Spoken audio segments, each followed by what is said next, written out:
Boa tarde. Estamos aqui hoje em representação da Timestamp para fazer aqui a apresentação de Creating and Fostering a Data-Driven Culture. O meu nome é Bruno Trigo, sou responsável pela área de pré-venda da Timestamp e estou aqui acompanhado pelo Márcio Osal, que é o responsável da área de Big Data and Cloud dentro do grupo Timestamp. Antes de falarmos em concreto sobre o tema que nos traz aqui hoje, portanto, no fundo, Data-Driven ou Data-Oriented Culture, que existe ou que está cada vez mais a aparecer nas organizações, eu gostava de fazer aqui um pequeno enquadramento em termos de qual é que é o estado da arte em termos do mercado, e sendo a Timestamp um grupo já bastante grande que está neste mercado de tecnologias de informação, convém também fazer esta representatividade das empresas de consultoria. O grupo Timestamp é constituído por várias empresas, portanto, nós temos subdivididos por áreas tecnológicas, já somos mais de 400 consultores, um turnover de mais de 40 milhões e estamos, no fundo, divididos, o nosso go-to-market está dividido em 9 áreas neste momento, viradas para o mercado, para os clientes. Portanto, estas áreas são áreas funcionais, muito focadas no setor de mercado e nas áreas de negócio onde nós atuamos. No entanto, estas áreas que existem dentro do grupo Timestamp são compostas ou são subdivididas internamente por áreas tecnológicas muito específicas. Uma destas áreas é a área de Big Data e Cloud, da qual o Márcio é responsável e que trata, acima de tudo, no fundo, toda a arquitetura, todas as metodologias de tratamentos de dados. Um dos temas que nós trouxemos aqui para esta abordagem inicial foi um dos mantras que é costume e que todos nós na nossa área conhecemos, que é os dados são o novo óleo. Se, por um lado, esta é a realidade, devido à sua riqueza, por outro, é uma lapalice que engana um bocadinho. Porquê? Porque, na realidade, o óleo é um bem finito e essa é uma das problemáticas hoje em dia da humanidade, ao contrário dos dados que cada vez nós queremos mais dados para poder trabalhá-los, cada vez queremos mais dados para conseguir tirar análises e graus de confiança dessas informações cada vez maiores. Portanto, daí esta dicotomia entre o óleo e os dados em si. A realidade é que nós, nos últimos anos, temos estado a assistir um aumento exponencial da quantidade de dados que existem no mercado. As perspectivas para os próximos anos são ainda maiores, portanto, a exponencialidade da criação e da geração dos dados é cada vez maior e vai ser cada vez maior. É disso que nós, no fundo, vivemos. E este cenário de hoje em dia, temos aqui, no fundo, 3 parâmetros muito relacionados com o Internet of Things, portanto, de forma bastante abstrata. Por um lado, temos as tecnologias que estão cada vez em maior evolução, há cada vez com mais profundidade, a reaproveitar outras que já existem, novas no mercado com outras finalidades. As fontes de dados já não é o que era há 10, 15 anos atrás, que tínhamos bases de dados relacionais, que limitávamos a tratar esses dados e, no fundo, a confirmar aquilo que já estávamos à espera de encontrar. Nós, neste momento, o que temos são dados completamente dispersos, nos mais diversos formatos, com uma capacidade de, hoje em dia, executar em grande escala, em larga escala, os algoritmos todos de machine learning, inteligência artificial, que, embora já existam há muitos anos, são funções analíticas, estatísticas, o que for, estes modelos, até então, demoravam dias, semanas, se for preciso, a correr. Hoje em dia, com esta proliferação das tecnologias e de técnicas que já temos dentro do nosso setor, isto acaba por ser bastante simples e bastante mais execuível, mesmo em paralelismo. Ao mesmo tempo, face aos dias de hoje, começamos a ter umas necessidades também em termos de reguladores dos próprios mercados nacionais, europeus. A própria pandemia que nós estamos agora a passar também implica um novo tratamento de dados de uma forma diferente e faz com que estejamos agora numa fase de hoje em dia em que temos muitos acessos, temos muita coisa disponível, mas é preciso gerar informação. Os dados existem, o novo normal, que é cada vez mais digitais e mais dados, sempre com questões financeiras, novos competidores, novos concorrentes, os clientes a quererem fazer uma transformação e, no fundo, acaba por ser essa área de atuação dentro da Timestamp nestas áreas particulares. A realidade que nós temos agora é que existem bastante mais dados para os quais nós temos novas formas de conseguir trabalhar, mas a realidade é que quando se montam estas soluções muito centradas em data-driven, assentes nas arquiteturas, nas metodologias de Big Data, Nós conseguimos extrapolar daí muita informação, pegamos nos dados e transformamos em informação que é viável, com mais ou menos complexidade em termos dos modelos analíticos, mas o aproveitamento dessa nova informação ainda não é algo que esteja culturalmente enraizado dentro das nossas organizações. Quando dizemos as nossas organizações, não são só os nossos clientes, quer dizer, as próprias consultoras têm essa questão também de fazer essas alterações em termos de cultura interna. Nós, em particular, os dois, nos últimos, diria, 6, 7, 8 anos, temos feito essa mudança, essa transição também dentro da própria Timestamp, daí a criação de áreas específicas de Big Data, de Cloud, que tratam exclusivamente agora esta nova temática da grande existência de dados, mas nem toda a informação que é gerada acaba por ser aproveitável em termos do negócio. A própria cultura da tomada de decisão tem que começar a ter em linha de conta outras variáveis, outras formas de fazer a coisa, outros KPIs que começam a aparecer e enriquecer toda a informação que existe com esses novos KPIs.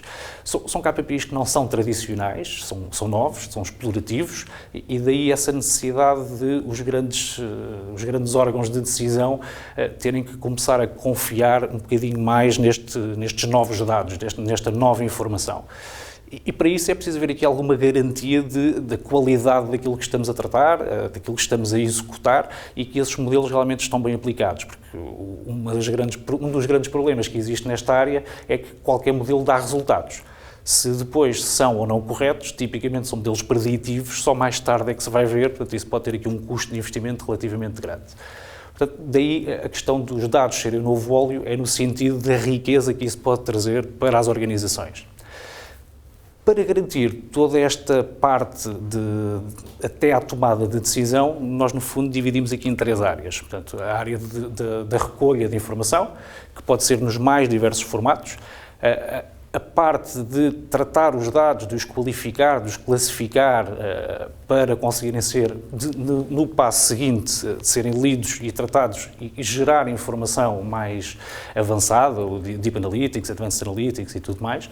E isto assenta também sempre em 3 vetores que nós definimos dentro da Timestamp. Portanto, no fundo, acabam por ser os 3 As. Temos aqui as várias fases até lá chegar, mas os dados têm que ser auditáveis, têm que ser acessíveis a toda a gente, de uma forma mais democratizada, e têm que ser também acionáveis, ou seja, não é só uma questão de estarem disponíveis, mas tem que haver uma democratização dentro das organizações para que qualquer recurso dentro dessa organização, até porque nós estamos a falar aqui de dados sensíveis, este tipo de tratamentos tipicamente não trata dados pessoais, mas têm que ser acionáveis, ou seja, já não estamos num momento em que se tem que se esperar pelo fim de semana para correr uma geração de modelos que faça uma projeção e que demore 3 ou 4 dias a correr. Hoje em dia, os data science, os data architects têm que ter acesso direto à informação e daí esta democratização dos dados que é necessário aparecer. Eu vou passar agora aqui ao Márcio, que vai detalhar um pouco mais como é que nós materializamos toda esta metodologia que definimos internamente. O primeiro passo acaba por ser as arquiteturas de referência que nós definimos. Márcio? Obrigado, Bruno. E é isso. Nós próprios, enquanto equipa, tivemos a fazer a nossa própria transformação digital, né, como objetivo de fornecer também melhor serviço aos clientes e ao mercado. E construímos aqui alguns elementos que achamos que são bases e pilares para essa transformação e aceleração do digital. Temos uma arquitetura de referência que, na prática, auxilia as nossas soluções em materializar a solução, né? Porque hoje em dia temos soluções em cloud, on-prem, diversos fornecedores, diversos players no mercado, diversas ferramentas open source, né? E às vezes a grande dúvida que nasce, principalmente quem está a começar agora ou quem começou há algum tempo atrás, teve a mesma dúvida. Como é que eu encaixo as minhas peças, em que áreas? Falamos em stream. Exatamente. Estamos a falar em dados em stream, estamos a falar em dados em batch, como é que eu consolido toda essa estrutura?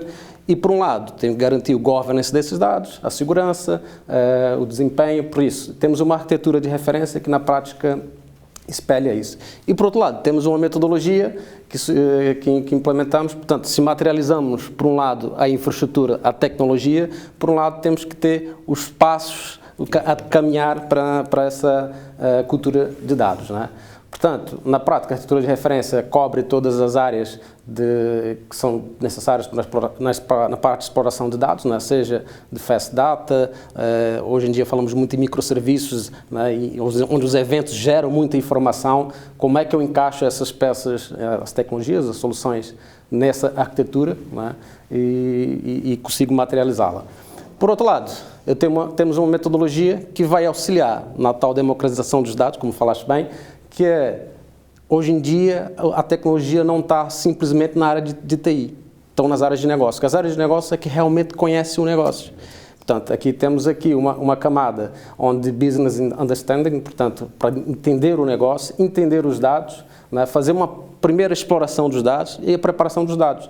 A preparação dos dados e a exploração vai gerar aqui uma componente muito importante naquilo que estavas a falar dos dados acionáveis, que é o feature engineer, que é quais realmente são os meus dados que são valiosos e que vão gerar ações concretas para as empresas, porque estamos a falar no cenário hoje em dia em cloud, né, qualquer processamento de informação gera custo. E processar por processar acaba por gerar talvez um custo que seja não suportado ou não justificável à empresa. Não? Sim, a realidade é que já não se pode fazer da mesma forma que se fazia, não faz sentido. Não exatamente. Hoje em dia, por isso temos a ideia do KPI inteligente, né? Ou seja, que é realmente essa informação mais detalhada. Portanto, tendo os dois elementos da materialização da tecnologia e tendo a metodologia, mesmo assim, não satisfeitos ainda, a própria Timestamp, no segmento da jornada de implementação de uma cultura de dados nas organizações, e nós próprios tivemos que passar por isso, que hoje em dia temos um pacote, vamos assim dizer, que chamamos de Timestamp Data Experience, que na prática consolida um conjunto de softwares que desenvolvemos, mas também integra com outras soluções, seja open source, seja de outros fornecedores com quem trabalhamos, né, e muitos players no mercado, onde seguimos todos esses passos, desde dos dados onde estão na origem, na fonte, né, desde a parte de governance desses dados, como é que eu extraio minhas métricas e indicadores, o tema da virtualização dos dados, que vou falar um pouco mais à frente, até gerar realmente propriamente um conhecimento e um KPI acionável. Né? Informação em si, não é? Exatamente. E talvez da questão mais importante aqui para o Timestamp Data Experience é aqui a parte de governance, onde, por exemplo, temos aqui um dashboard de uma ferramenta, onde dá aqui, talvez para mim, algumas métricas que são muito importantes para a implementação da cultura dos dados. Por um lado, eu consigo perceber quem é o owner da informação, ou seja, quem é quem realmente entende, se eu voltar do tema do business understanding, quem entende da informação, que é a pessoa... Não é só a fonte, não é? Exatamente, não é só a fonte. Por outro lado, também tem quem é que está a utilizar esses dados, porque... eu também posso fazer o próprio esse feedback se aqueles dados que eu estou a gerar se estão a ser utilizados ou não, né? Porque até como forma de otimizar a minha própria infraestrutura. Até porque um dos pontos que faz muita diferença nesta altura acaba por ser todas as imposições em termos dos reguladores. Claro, exatamente. Tanto em termos da RGPD como específico dos vários setores, que já há reguladores tanto nacionais como internacionais, e o cumprimento desses indicadores e desse tipo de reporting acaba por necessitar também esta auditabilidade, esta governação dos dados, não só a sua origem, mas também quem é que tem, no fundo, o ownership, quem é que é responsável, quem é que se pergunta, quem é que fez o quê, tudo isso. Não é? Isso é importante. Depois temos outros temas, que é como é que essa informação foi calculada, o lineage, né? Ou seja, eu garanti o tal que estavas a falar dos auditáveis, né? Eu tenho que saber de onde é que esses dados originou, como é que ele chegou até ali, né? Até mesmo por uma questão de regulação, né? Imaginamos na banca, provavelmente os reguladores têm que saber como é que eu faço uma métrica de um determinado contrato ou de um determinado KPI específico. E, pela questão da transparência e da questão do acessíveis, também temos o código-fonte, vamos assim dizer, como é que essa métrica foi calculada. Não é só de onde ela veio, mas como ela também foi calculada. Okay? Depois temos a própria questão do feedback, os próprios utilizadores podem dar feedback em relação àquela informação, e o tagging também, que é para facilitar toda a questão da pesquisa dentro de um catálogo de dados. Né?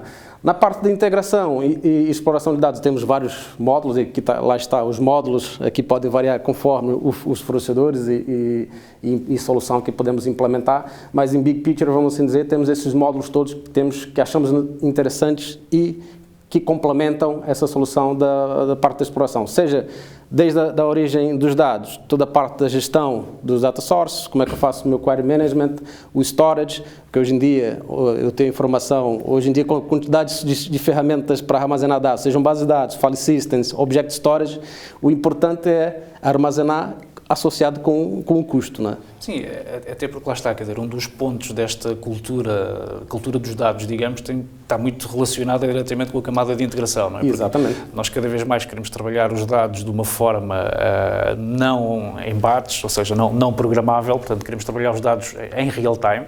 Há muitos feeds de informação e a informação é gerada em real time e quanto mais tempo se perde a calcular, no fundo acaba por ser o custo de oportunidade das organizações de fazer um go-to-market de uma campanha, por exemplo, mais cedo. Mas nem é só em relação a isso, porque uma questão é fazer uma análise profunda de dados que já sabe que existe. Mas todo o ecossistema das organizações está constantemente a gerar novos dados que nós queremos, de alguma forma, ou aproveitar, ou até complementar ou fundamentar algumas suspeitas que se têm noutros tipos de modelos. Sim, que não têm um grau de confiança tão grande. É sempre um modelo muito dinâmico, por isso que é sempre importante esse feedback e é por isso que as informações, os dados têm que estar acessíveis ao máximo a todas as pessoas, né? Claro que temos sempre questões de segurança, mas a democratização dos dados tem a ver exatamente com isso, que é lidar com toda essa transformação e todas essas mudanças que vão acontecendo durante o tempo, que é normal.